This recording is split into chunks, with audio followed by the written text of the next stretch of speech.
In Creo 12, Creo Flow Analysis now supports two new types of physics that are now included with the premium level package. The first is electric field simulation, which will solve for the flow of electric current through electrical components. This capability utilizes a Maxwell solver. To demonstrate these new capabilities, we will use this E-motor winding and account for heat transfer. I will open the save project to save some time and then show the setup information that has been collected. With all Creo Flow Analysis projects, the geometry from Creo comes in seamlessly and creates a body-fitted mesh. To enable the electric field definitions and solutions, we enable the electric field physics selection.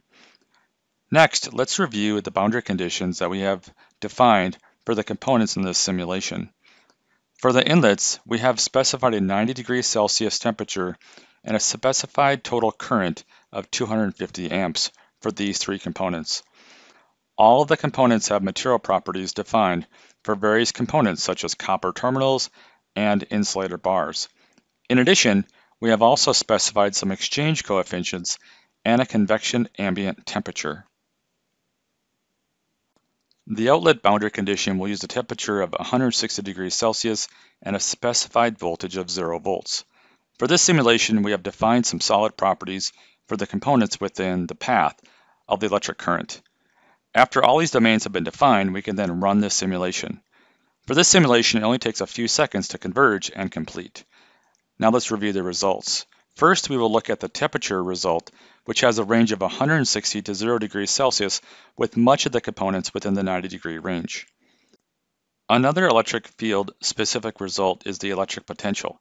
This shows us the predicted voltage within the solid components. And lastly, we can review the fringe that shows us the Joule heating result. Joule heating is proportional to the square of the current. We can also calculate any specific results in the form of a graph in Creo Flow Analysis. Let's now move over to Acoustic Simulation, which is the second new physics that's available in Creo Flow Analysis in Creo 12.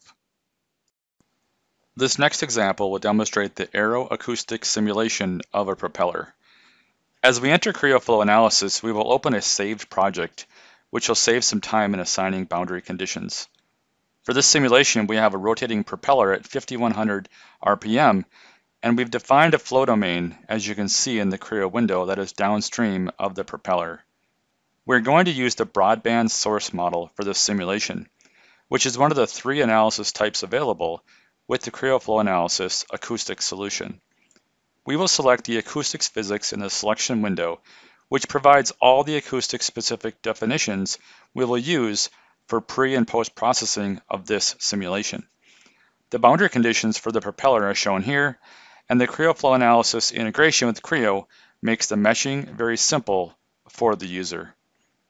Next, we can run the simulation and then look through some results.